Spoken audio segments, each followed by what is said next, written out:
Hello et bienvenue par ici. Dans cette vidéo, tu vas avoir des conseils très pratico-pratiques pour savoir quoi faire ou ne pas faire justement quand tu te sens démotivé et que tu n'as envie de rien. Pour ça, j'ai posé la question à des entrepreneurs expérimentés dont le business se porte très bien et qui ont toutes des styles et des activités différentes. Donc tu vas certainement trouver ton bonheur dans tout ça. Leurs points communs, elles font toutes partie du Mastermind Impulsion que j'ai créé pour les femmes entrepreneurs qui ont des business en ligne. Elles sont donc business besties dans la vraie vie, ça veut dire qu'elles se soutiennent, qu'elles se motivent et qu'elles trouvent des solutions business à leurs problématiques tout au long de l'année. Et aujourd'hui, c'est avec toi qu'elles vont partager leurs meilleurs conseils. Ces femmes-là, ce sont Milena, coach productivité et expert Notion, Marion, coach certifié qui aide les cadres en perte de sens professionnel à retrouver un but et de la joie au quotidien. On a aussi Amélie qui est brain stratégiste et mentor pour les graphistes et enfin Karine qui est entre autres professeur de yoga au féminin, yoga du cycle et yoga de la fertilité. Donc tu le vois, ce sont des profils très divers avec des solutions différentes à te partager. Prends ce qui te convient ici, j'espère que ça pourra t'inspirer et t'être utile. Allez, assis-toi confortablement ou mets-nous dans tes oreilles et on est parti. On commence avec Milena, coach productivité et experte Notion. Pour Milena, la première étape consiste à comprendre d'où vient cette perte de motivation et cette flemme. Et ensuite, tu avises en fonction de ça. Cas numéro 1, si cette flemme vient d'un manque d'énergie ou si tu es malade, si tu es fatigué, le mieux que tu puisses faire dans ce cas-là, c'est vraiment d'y aller tranquillement et de ne pas forcer les choses. Dans ces moments-là, Milena va vraiment faire le minimum sur sa to-do, respecter ses engagements et pas plus. Elle va prendre un maximum de pause et faire vraiment le maximum de choses qui lui font vraiment plaisir. Milena m'a partagé un exemple qui lui est arrivé pas plus tôt qu'en début d'année. En fait, quand elle était en plein lancement de son programme Entrepreneuse Productive, son programme phare, elle a chopé le Covid. Heureusement pour elle et parce qu'elle est super organisée, la plupart de tout ce qu'elle avait à faire pour son lancement était déjà bien organisé, bien cadré, mais ce qu'elle a fait, c'est qu'elle a réduit en fait le nombre de lives qu'elle avait prévus pour être encore plus en forme pour les quelques lives qu'elle allait quand même garder. Elle a aussi tablé sur les contenus qui étaient déjà prévus et ne s'est pas trop mis la pression pour le reste. Dans le deuxième cas, quand Milena a identifié qu'en fait sa démotivation venait surtout de la flemme qu'elle ressentait parce qu'elle avait de l'énergie mais qu'elle était en mode procrastination à fond, elle s'est rendue compte qu'en fait c'était surtout une question de peur derrière et de challenge un petit peu à relever. Donc c'était plutôt une histoire d'inconfort et de petite ou grande peur à dépasser. Dans ces moments-là, ce qui fonctionne bien pour elle, c'est de clarifier au maximum en fait quel est l'objectif qu'elle veut atteindre, quelle est la tâche qu'elle veut faire et de décomposer au maximum pour se concentrer sur le prochain premier pas à effectuer. L'idée en fait ici, selon Milena, c'est vraiment de réussir à se mettre en mouvement parce qu'une fois que tu y arrives, tu te rends compte la plupart du temps que ce n'était pas si compliqué et ça te donne même envie de continuer la tâche, voire de la terminer. En fait, souvent, on se fait une montagne de certaines choses qui nous bloquent parce qu'on n'est pas au clair sur la prochaine action à effectuer, sur le premier pas à faire pour nous mettre en mouvement. On est face à une marche qui nous paraît trop haute et du coup, on a du mal à se mettre en action et à grimper. Et donc, ce que Milena nous dit ici, pour continuer sur la métaphore de l'escalier, c'est qu'il faut se créer un nouvel escalier avec des marches qu'on va déconstruire en petits pas et en fait jusqu'à ce qu'on trouve une hauteur qui nous convient finalement. Donc, si aujourd'hui tu es démotivé parce que tu ne sais pas trop en fait par où t'y prendre, que la tâche que tu as à faire, elle te met mal à l'aise, elle te met inconfortable parce que tu as l'impression que ça va être dur, demande-toi quel est le premier petit pas que tu peux effectuer et focus-toi juste sur ça pour aujourd'hui. Je te donne un exemple que Milena m'a partagé encore une fois, c'était sur la refonte de son programme Notion de A à Z. Cette refonte en fait, elle lui paraissait énorme et du coup, elle savait pas trop par où commencer. Il y avait 7 modules, un espace complet de formation, des bonus, la communication, etc. Donc ce qu'elle a fait pour se sentir mieux vis-à-vis de ce gros challenge, c'était de prendre une demi-journée pour noter tout ce qu'elle avait à faire en fait pour cette refonte, puis mettre tout ça dans des grosses briques et ensuite découper ces briques-là en actions unitaires qu'elle a calées dans son planning de la semaine et en fait tout de suite après ça elle s'est sentie beaucoup mieux. Comme tu peux le voir, Milena est une adepte de la technique des petits pas et clairement je ne peux que être d'accord avec ça parce que on surestime toujours ce qu'on peut faire sur un temps super court et on sous-estime ce qu'on est capable de faire sur le long terme. Donc te mettre des objectifs et les découper en petites actions, c'est le meilleur moyen pour réussir à les atteindre. Milena a d'ailleurs un podcast que je te conseille absolument. Elle donne énormément de conseils pour réussir à être plus productive. Donc si ça t'intéresse, puisque c'est clairement dans le sujet de la vidéo du jour, je te mets le lien juste en description de la vidéo. On enchaîne maintenant avec Marion, pour qui écouter et respecter son rythme est au cœur de sa pratique de coach. Donc ça tombe très très bien pour la vidéo du jour. Déjà, ce que Marion a fait, c'est qu'elle a identifié un petit peu les patterns, les moments récurrents à chaque mois en fait où elle ressentait beaucoup de flemme ou beaucoup de démotivation. Pour elle, en l'occurrence, c'est le premier jour de ses règles ou le jour avant et le jour après. Pour identifier ces moments où elle se sent improductive, elle a en fait traqué pendant 3 mois son état physique et émotionnel sur un tracker comme on pourrait le faire sur son cycle menstruel. Et en fait, à chaque fois, elle notait chaque jour comment elle se sentait et elle a pu déterminer en fait avec le recul s'il y avait des phases en fait sur lesquelles il y avait des redondances et des moments en fait où elle savait qu'elle allait pas être productive et qu'elle allait être plutôt démotivée, qu'elle n'aurait pas envie de faire grand chose, et du coup elle a identifié ça grâce à son tracker. Elle a pu voir notamment grâce à ça que tous les jours 21 de son cycle, qu'elle se trouvait nulle et qu'elle remettait toute sa vie en question, et que chaque jour 1 de son cycle, donc le jour où elle avait ses règles, elle avait juste envie de rien, de ne voir personne et de rester un petit peu dans sa grotte. Donc ce qu'elle a fait suite à ces découvertes, c'est qu'elle s'est prévu un jour off dans le mois, c'est son congé menstruel, lors duquel en fait cette journée elle fait ce qu'elle veut, elle peut dormir toute la journée, c'est un petit peu son jour off et vraiment elle se lâche la grappe. Et pour les jours où elle avait prévu d'être au taquet et qu'elle se retrouve à avoir une énorme flemme, en fait elle a 2 options. Option 1, elle n'a pas de deadline ou d'engagement immédiat. Dans ces cas-là, elle va vraiment écouter sa flemme, même si bien sûr ça vient chercher un peu des petites résistances en mode oh là là mais il faudrait que je bosse parce que sinon je n'arriverai à rien. Mais elle sait d'expérience que plus vite ces jours-là, elle va lâcher l'affaire, se lâcher la grappe, plus vite elle va pouvoir se remettre à bosser efficacement. Donc elle s'écoute complètement et ça ne dure jamais plus d'1 journée au final. Dans ces cas-là, le but c'est vraiment d'écouter ses envies. Pour elle, ça peut être de se mettre sous la couette et de lire un livre, d'aller regarder Netflix, de ranger sa maison ou de faire du jardinage. Vraiment, le but ici, c'est que tu t'écoutes et que tu te demandes un petit peu ce que tu as envie de faire et que tu le fasses. Et j'ai demandé à Marion, mais du coup, qu'est-ce que tu réponds à cette petite voix culpabilisante qui te dit que tu devrais être en train de travailler, sinon tu n'avanceras à rien? Et elle m'a répondu qu'en fait, elle se dit et elle se rappelle que elle n'est obligée de rien. C'est-à-dire qu'elle ne doit des comptes à personne d'autre qu'à elle-même, donc c'est à elle de décider. Donc elle se dit, personne ne t'oblige à rien à part toi.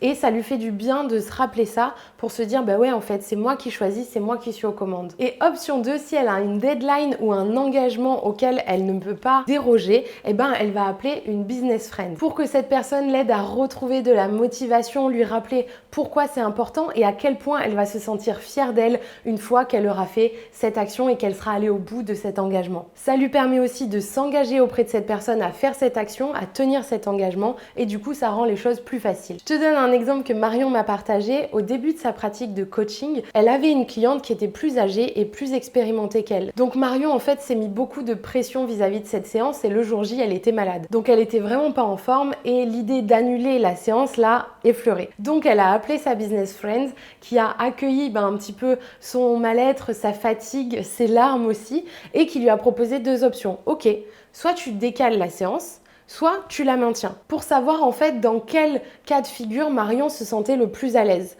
Finalement, elle a décidé de maintenir la séance et cette cliente est devenue une cliente régulière avec qui elle a fait un accompagnement de 5 mois. Et en plus, elle est ressortie en étant fière d'elle d'être allée au bout de cet engagement et d'avoir dépassé sa peur, cet inconfort-là. Tu vois, ça c'est vraiment un des avantages de s'entourer parce que tu peux rapidement te décevoir toi-même quand tu t'engages vis-à-vis de toi-même, alors que quand tu t'engages auprès des autres, tu auras tendance à aller au bout parce que tu auras envie de paraître fiable aux yeux des autres.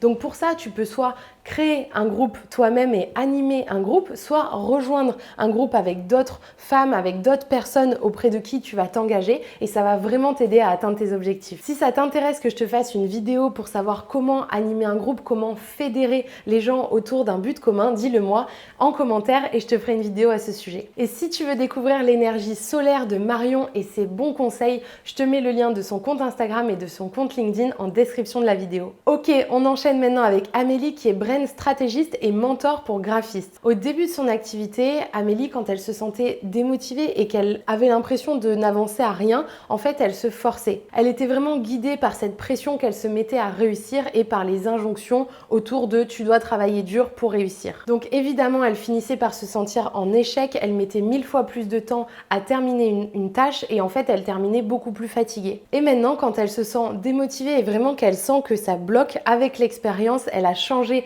de stratégie et elle a deux options à te proposer elle aussi. Si elle peut se le permettre, c'est-à-dire si elle n'a pas d'appel, d'engagement urgent, elle va vraiment prendre sa journée ou au moins sa demi-journée. Donc là, elle va vraiment s'autoriser à faire que ce qu'elle a envie pour recharger ses batteries. Ça peut être d'aller marcher en nature, de voir des amis ou de s'enrouler dans un gros plaid devant Netflix. J'ai l'impression qu'on est pas mal à faire ça, non? Le tout ici, c'est vraiment de s'autoriser à lâcher prise le temps d'une journée, même si c'est dur parce qu'on a toujours des choses à faire. Et Amélie m'a confié qu'elle n'y arrive pas tout le temps, mais quand elle le fait, elle sait très bien que l'énergie est remontée dès le lendemain et qu'elle arrive à s'atteler à toutes ses autres tâches. Et la deuxième option, quand elle a vraiment des choses urgentes à faire ou des engagements, elle va sortir ce qu'elle appelle l'artillerie lourde. C'est-à-dire qu'elle va tout faire pour faire remonter les endorphines et l'adrénaline. Donc ça peut être d'aller faire du sport, de mettre de la musique à fond et de prendre une bonne douche et de réduire sa liste de tâches au strict minimum. Et si vraiment elle sent qu'elle a le moral dans les chaussettes et que ça ne passe pas,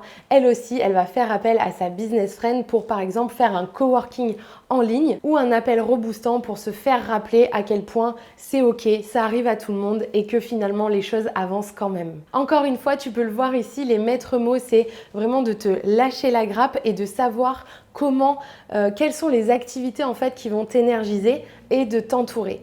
Et si tu te lâches la grappe, si tu fais des choses qui te font du bien, si tu te ressources, il y a de grandes chances pour que le lendemain, tu te sentes reboosté à fond pour continuer à développer ton business. Dans la joie et la bonne humeur parce qu'on n'est pas venu là pour souffrir, on n'a pas entrepris pour passer des journées de merde, donc autant se lâcher un petit peu la grappe pour repartir du bon pied. Et si tu veux découvrir le travail d'Amélie qui est ultra créative et pleine de bons conseils, je te mets le lien vers son compte Instagram en description de la vidéo aussi. Avant qu'on passe au dernier conseil de la part de Karine, si tu aimes cette vidéo et qu'elle t'est utile, pense à t'abonner à la chaîne pour ne louper aucune prochaine vidéo et être averti de leur sortie. Et mets un petit pouce en dessous de la vidéo pour nous signifier que tu l'as kiffé et comme ça tu vas contribuer à faire connaître la vidéo pour d'autres personnes que ça pourrait aider. On termine cette vidéo avec Karine qui est professeure de yoga au féminin et qui est partie du constat que quand elle n'a envie de rien, c'est parce qu'elle a trop de choses dans la tête ou alors qu'elle est fatiguée ou qu'elle ressent un syndrome prémenstruel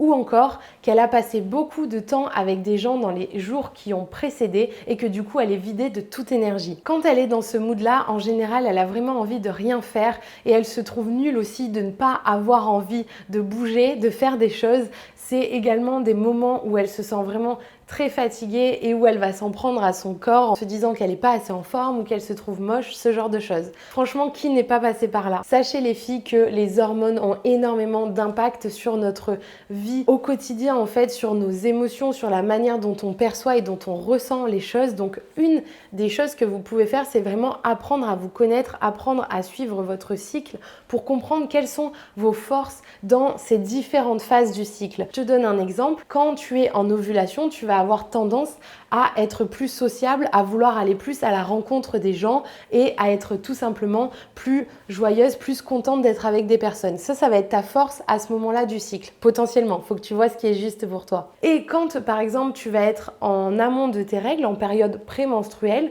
peut-être que tu vas ressentir un syndrome prémenstruel et qu'il faut voir un petit peu comment réguler tes hormones tout au long du cycle avec ton sommeil, ton alimentation, ce genre de choses.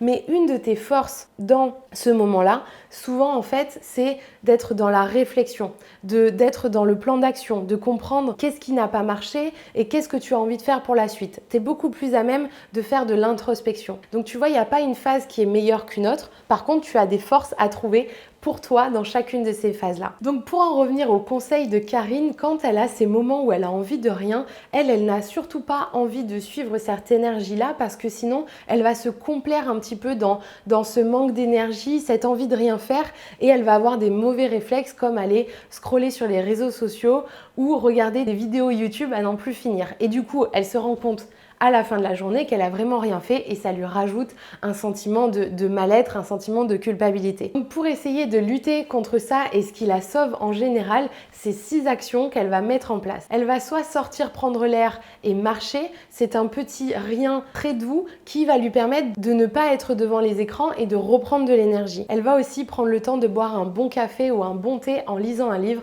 parce que ça va lui donner l'impression de faire quelque chose d'utile et de la sortir un petit peu de sa torpeur. Troisième chose qu'elle va mettre en place, c'est de dérouler son tapis de yoga et de faire un cours de yoga intuitif en fonction de ce que son corps lui demande. Ou alors de prendre un cours de restaurative yoga ou de yin yoga dans un studio par exemple. Quatrième chose qu'elle peut faire, c'est d'aller se motiver pour faire un footing. Donc je vous l'accorde, c'est difficile quand on a envie de rien, mais ce qu'elle se dit, c'est que quand elle se bouge pour faire ça, ça va lui libérer des endorphines et la faire se sentir beaucoup mieux par la suite. Cinquième chose que Karine va faire pour lutter un petit peu contre son envie de ne rien faire, c'est de cuisiner et de se préparer des bons repas bien sains pour toute la semaine. Et sixième chose, c'est de regarder une série Netflix parce que pour le coup, elle ne s'autorise pas souvent à le faire et ça lui permet aussi de comprendre ce dont parlent les gens en soirée parce que ça tourne souvent aussi autour des dernières vidéos qu'ils ont vues. En fait, Karine nous explique que son envie de rien faire, ça lui dure facilement la journée et que du coup, faire toutes ces petites tâches, toutes ces actions dont je viens de parler, ça lui permet vraiment d'être contente d'elle-même en fait à la fin de la journée et d'avoir fait des choses qui lui seraient utiles et qui vont lui faire se sentir bien. Et si cette envie de ne rien faire ou ce sentiment de démotivation arrive lors d'une journée de travail, ce que fait Karine, c'est qu'elle se donne une carotte. Donc cette carotte, ça va être une des activités qui vont lui faire du bien que j'ai citées juste avant. Et du coup, elle va faire le strict minimum de ses tâches et se récompenser avec cette carotte à la fin de la journée. Et si tu as envie de faire du bien à ton corps et à ton esprit par le yoga, je te mets le lien du compte de Karine en description de l'épisode. On a fait le tour de tous les conseils que ces entrepreneurs incroyables avaient à te partager et on se rend bien compte avec cette vidéo que le maître mot en fait, c'est vraiment de réussir à te lâcher la grappe et à te connaître assez bien pour comprendre ce qui va te servir à te réénergiser. Parce qu'on est d'accord, si tu te crames sur le court terme, tu ne vas pas pouvoir avoir d'impact et aider les autres grâce à ton business sur le long terme. Bien évidemment que c'est un facteur clé de succès d'être régulière dans ta création de contenu, dans ce que tu proposes pour développer ton business, mais il ne faut pas oublier que monter sa boîte et avoir géré un business, c'est vraiment un marathon et pas un sprint. Donc il faut que tu te préserves. Ne pense pas que si tu ne sors pas cette vidéo YouTube cette semaine-là ou cet épisode de podcast au moment où tu l'avais dit, c'est la fin du monde. Non, prends le temps de te réénergiser, prends le temps de prendre soin de toi pour tout cartonner par la suite. Et si maintenant tu as envie d'être plus productive dans ta manière de bosser et de savoir quoi faire quand tu te sens submergé, j'ai posé la question à d'autres entrepreneurs tout aussi incroyables et je t'invite à aller regarder la vidéo. Je te mets le lien juste ici et je te dis à tout de suite.